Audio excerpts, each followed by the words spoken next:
Welcome back. 100 years ago this week, the author Ian Fleming was born. To mark the event, this week saw the publication worldwide of a new novel featuring Fleming's most enduring character, the British spy, 007 Bond, James Bond. Ian Fleming died in 1964 with 14 Bond books to his credit. So enduring is his legacy that no fewer than 22 Bond books have been written by other authors since then, as of course has that great slew of Bond films. But this week's publication by prize-winning novelist Sebastian Faulks has generated a great deal more interest than most. Devil May Care, it's called. Here it is. And it's by Sebastian Faulks, quote, writing as Ian Fleming. And he's here now. Sebastian, what did writing as Ian Fleming, rather than writing as Sebastian Faulks, how did that change what you did? It meant that I essentially tried to inhabit Ian Fleming's writing style and to write in exactly the way that he would, and I tried to write a story, an adventure, a very sort of typical James Bond novel, but in a way that somebody who came across it for the first time would say, my God, did Ian Fleming write an extra book? We haven't come across this one.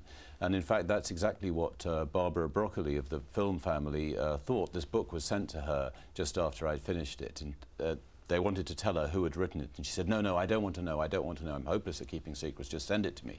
They sent it to her, and she said, if you told me you'd found this in Ian Fleming's desk, I would have believed you. So it was a kind of act of impersonation, if you like. Yeah, absolutely, and that it would have fooled Barbara Broccoli's particular crest of the wave. Well, she inhabits, she eats, lives and sleeps Bond, you know, that's her family business. So what did you go about how did you see the character of Bond, for instance?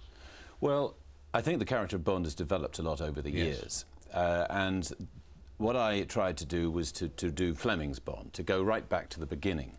And I read all Ian Fleming's books through, and what you come across is this solitary, rather vulnerable figure, this man in his nice suit and soft shoes, and he isn't surrounded by gadgets and invisible cars and jet packs that make him fly. He just has a single gun, a rather underpowered pistol, in fact a lady's gun, as it was pointed out to Ian Fleming, not a very nice lady at that.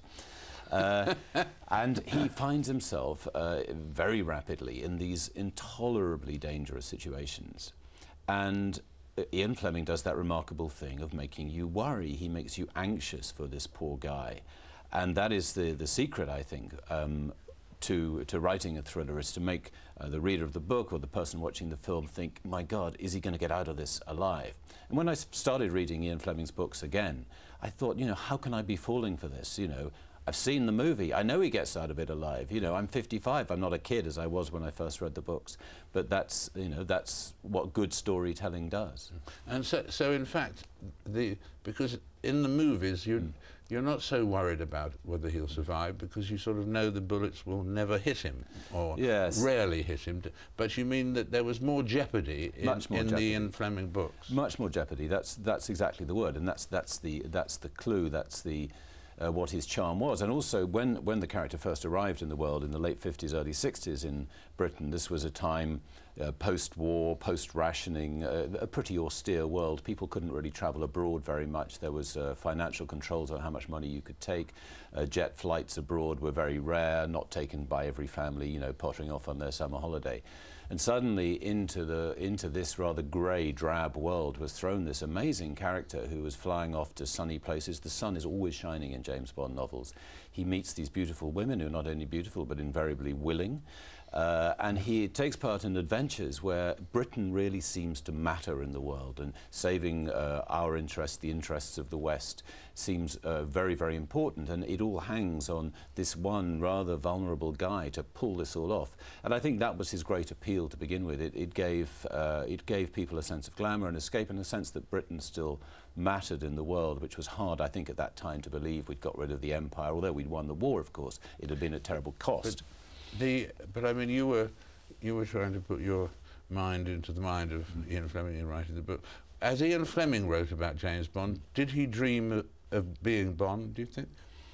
I think so. I think probably. I don't know a great deal about Ian Fleming. I didn't think it was my job to try and inhabit the mind of, or the psychology of the author himself. I wanted to understand the character. But I expect there's a little bit of projection here, and I think what you get in the books is this slightly, they're surprisingly well written, actually. I mean, they're written in basically a kind of newspaperman style, straightforward, very unpretentious, which is very good, of course, for describing action. That's how that style developed. But I think Fleming also has a sort of tone of voice, which is says to the reader, a little bit looking down on the reader. It's slightly suggesting James Bond and I, we know these glamorous, sophisticated places. We know what drinks to order, what food to have, but we're going to let you into this charmed circle, dear reader, though, you know, we know your life is a bit drab. And that tone was a little bit hard for me to catch because it's not my natural tone of writing. Indeed, you know, a James Bond adventure is not the kind of book I normally write. No, this is well known, in fact. And there's more humour in the movies than in Ian Fleming's books, isn't there? Yeah, that's very true. The Bond, to begin with, is a humourless man. He doesn't do jokes. He's humourless and he's cold and he's cruel. And this was another revolutionary departure for this character. He was not a blue-eyed, sporting, after-you-old chap British hero, action hero. He was prepared to kill people. He wouldn't kill, he wasn't an assassin, but he would, if he had no compunction in taking life. And Fleming stresses a great deal how this coldness. The humour, I think, crept in a little bit with Sean Connery, but mostly when Roger Moore took over in the films, and then it became really rather camp and a bit silly, perhaps. And it became perhaps too humorous, and I think what the film people have done very cleverly is to go back with Daniel Craig to a much more straightforward, rather beefy action man, and the sort of self-reference and the awful puns have gone. Yes, I think that the very early days, I think Sean Connery did also bring some humour to it, and I remember the first screening of the first film, Bond film, and the little throwaways he's got welcome laughs and so on, yeah, but not welcome to Harry and Cubby, who were in the projection booth saying, they're laughing, yeah, you know? And actually that ingredient, you know, they thought it had gone wrong. No, it obviously then became an important part of the whole film. And then it became part of the formula. I think in the books, I don't really recall in the early books Bond making any jokes. I remember one in the chapter title, which is Fleming's own joke, when someone gets mauled by a shark, and the chapter title is he disagreed with something that ate him. And that's actually a pretty good joke, but it's not given to Bond to say. No. And how about the fact that you did it in 6 weeks? Do you think that helped? I do. I was a bit diffident about whether I should take this project on, to be honest, because, you know, I'm known for writing rather serious books, often with a historical setting about war and loss and grief and madness and so on. But one of the things that persuaded me it would be good fun to write was when I read an article that Ian Fleming himself had written called How to Write a Novel, How to Write a Thriller, in which he was quite candid about what he was aiming to do, and he said you have to write 2,000 words a day. It should take you 6 weeks, therefore, to finish it. Don't agonize as you are going along. Don't look back. Don't try and polish it. There's plenty of time for that later.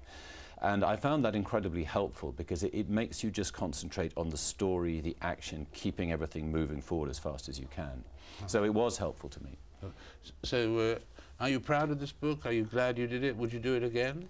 Well, there are 3 questions there. Yes, yes, no. I'm really proud of it. It was enormously good fun to do, and I'm also delighted that the Fleming family have really loved it, and they feel that it's a proper tribute to Uncle Ian. But the sort of palaver surrounding it, and the sort of the helicopters and the, you know, semi-clad women and so on was fun for a day, and the flashbulbs. But you know, I'm a quiet, shy fellow, and I like to go back to my little study and get sunk into something deeper. Oh. Well, I'm glad you took those 6 weeks. Bring people a lot of pleasure. Thank you very much indeed. Thank you. Sebastian Faulks. In a moment, what are the chances for the reunification of the divided island of Cyprus? Find out after this incredibly short break.